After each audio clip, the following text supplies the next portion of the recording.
Hey everyone, in this video, we're diving into how to turn off microphone access on your Android phone.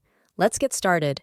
First, let's head back to the home screen by tapping the home button. From there, swipe down from the top to access the quick settings panel, then tap on the settings icon.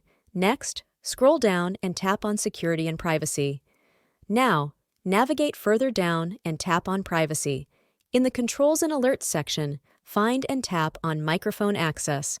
Toggle the button to switch it off. If a pop-up appears, simply tap on Turn Off. After toggling off microphone access, try to record using the camera app to check. You'll see a prompt asking for permission to turn on the microphone. And that's it. Thanks for watching this tutorial. Don't forget to like and subscribe for more helpful videos.